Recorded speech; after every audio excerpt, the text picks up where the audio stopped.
Hey everyone, in our last video we added shooting and bullets to our player so that he could shoot bad guys.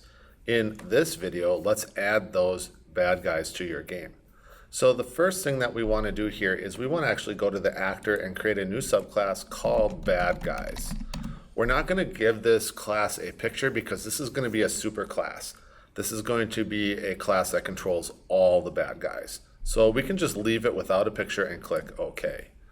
Now, if we think about putting our bad guys in this level, we want our bad guys to actually be affected by gravity and to fall down if they're in midair, just like our player. So instead of recoding all of that, let's just steal that code from the player and put it in the bad guys class. So let's go to the player. And what we want to do here is we want to steal some methods. We want to steal check fall, fall, and on ground, and move to ground. This will make our bad guys fall down if there's no ground underneath them. And we really want that because then we don't have to place our bad guys perfectly in the level. We can place them above the platforms that we want and they can kind of fall down and start walking. So we're going to steal move to ground, on ground, and fall, and check fall. So we're going to copy that. We're going to put that in our bad guys class right underneath the act method right here. When we paste this, we're going to get a couple errors. One of the errors is for this Boolean called jumping. Our bad guys aren't going to be able to jump, so we can just delete all the places where it says jumping. So we'll just delete that. We'll delete this one. And then our other errors that we have to do with this vertical speed and gravity. So at the top of our class, let's add those. Let's add a public integer called vertical speed, and that was equal to nothing when we start, and a public integer called gravity. Let's make that equal to 2. So if we compile this, we should have no errors. Now we need to add some things to this class to make our bad guys smart so that they walk back and forth and so that they don't walk off cliffs. So basically what we need to add first is a public integer called speed. This is how fast they're going to walk. Let's just set that to 3 for right now. And then we want to do all sorts of math here to measure how big the character is, how far down he should look for ground, how far to the left and the right he should look for walls, and where he should look for the edges of cliffs so that he doesn't walk off of them. So let's make a whole bunch of public integers up here. A public integer called sprite height would be useful. So we'll say that equals the get the image dot get the height. Let's do a public int for sprite width as well. That's going to be the get the image dot get the width here.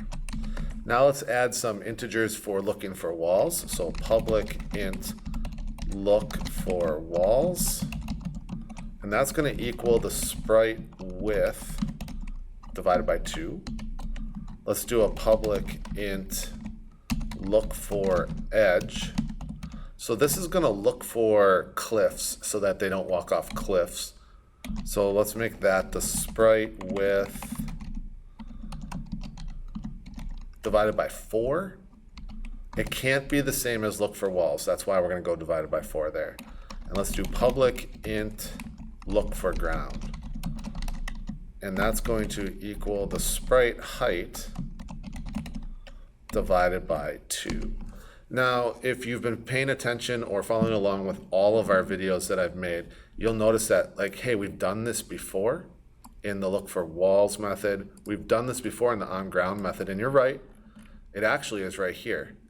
The reason why I'm putting these up here is for ease. If I made all of these in the method, like this one, they exist only in the method. And so I would actually be typing sprite height and sprite width and all of these a whole bunch of times. So I think right now it's just easier to put them up here.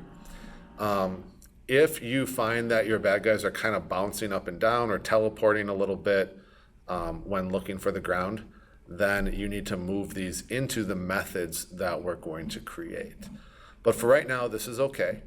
And now basically we need to write basically one more really big method that's going to control how our bad guy moves. So at the very bottom of this class, let's add that. This is going to be a public void, which means it's not returning anything, called move bad guy. And this is going to control the bad guy's movement like this. And let's add those curly braces. So what we want to do here is we want our bad guy to look for walls, and we want him to look for cliffs so that he doesn't walk off of cliffs. And so here we're going to write actor wall, and that's going to equal get one object at offset.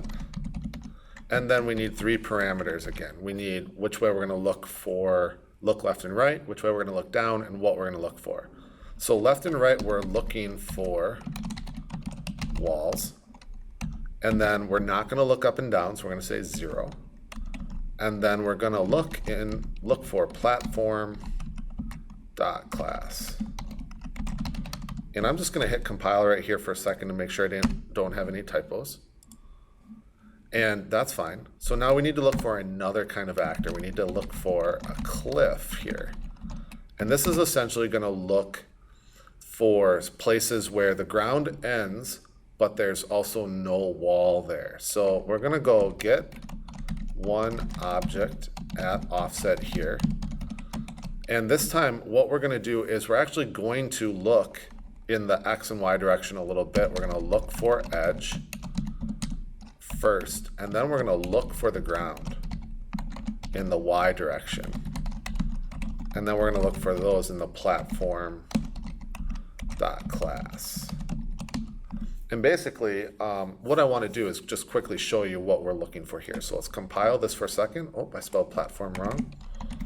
Let's compile this for a second. And I'm just going to use my player just as an example. But basically, in that method, what we are doing is when we're looking for walls, we're going to be looking for walls in the X direction this way, and then we're going to flip it over and look for it this way. So that's what look for walls are going to look for. Okay, looking for cliffs is going to look for basically the wall and the ground right here. It's going to look a little bit over and then down right here so that we can look at his feet here. And we're going to look right there just to make sure that our player doesn't walk off any cliffs. So back to the code here. What we're going to do is we're just going to do a really big if statement here. We're going to write if the wall is null, so if we're not touching the wall, and the cliff is null. Now, I know that we called this cliff, but what this really means is if the cliff is null, that means there's no ground there. So cliff might not be the best name for that, but it makes the most sense in my head, so that's what we're going to go with. And what we're going to do is we're going to say, look, if we walk up to a cliff, we're going to say that the speed is going to equal the speed times -1. When we multiply the speed by -1, we're essentially saying, hey, turn around. So we're going to make the speed turn around. The next thing we need to do is make our bad guy smart and tell him to look for walls the opposite way. So we're going to say look for walls equals look for walls times a -1.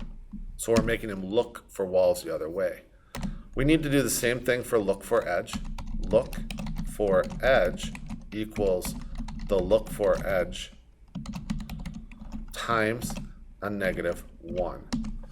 And so we're basically making him look the opposite way and turn around. So that's one time we need him to turn around. We need him to turn around again if he hits a wall. So we're going to say else if. We're going to say if the wall is not null, which means we're hitting the wall, and a cliff is not null, which actually means he's touching the ground, then we're going to do the same thing we just did. So we're going to do all of this code again. We could copy and paste it, or we could take this time to talk about some quicker ways to write this. We could write speed times equals -1. That is the exact same as writing this right here. So I'm just going to do that. Look for walls times equals a -1 like that. And look for edge is going to times equals a -1 here.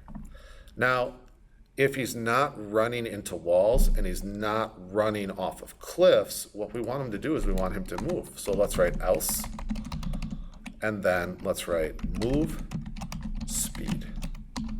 And so if we compile this, we have no errors. So now our code is good. We can press compile and come out of here.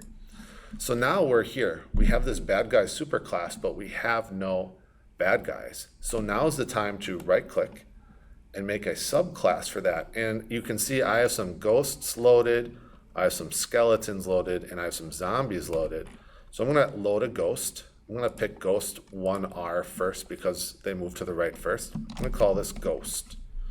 And I'm gonna click OK. And I'm gonna make a new subclass here too called skeleton, like this. And I'm going to pick that 1R for the skeleton because they start moving to the right. And I'm gonna click OK. So now I have two bad guys here. And if I drop them into the world above here, like this, what we want them to do is we want them to fall down and then start moving. If I press run, nothing happens. Because we have no code in these guys, like the ghost class has no code in it, and the skeleton class has no code in it. But these guys are subclasses of the bad guys class, which means it can do any of the methods that the bad guy has. So we're gonna tell them to check fall, and then we're gonna tell them to move bad guy. So let's go to this ghost. And the first thing we wanna do is we wanna write check fall, and then we want to move the bad guy. And these methods are coming from that bad guy superclass, because right here it says ghost extends bad guys. So let's compile that. I'm actually gonna copy this so I don't have to type it again and put it in my skeleton class right here and paste this and press Control-Shift-I and then press compile. So now if we run this, we put the ghost in here and we put the skeleton in here. The ghost should walk back and forth. It should hit the wall and turn around. The skeleton should walk back and forth and turn around before he walks off those cliffs. So we go like that, and they do move back and forth. We can check the walls working the other way by adding another platform here. Let's just put a platform right here and maybe here, just to make sure that this works. And we have our bad guys moving. Now you could go into the bad guys classes right here and you can customize them with animation to make them actually move. But that's how we can add bad guys to our platformer game.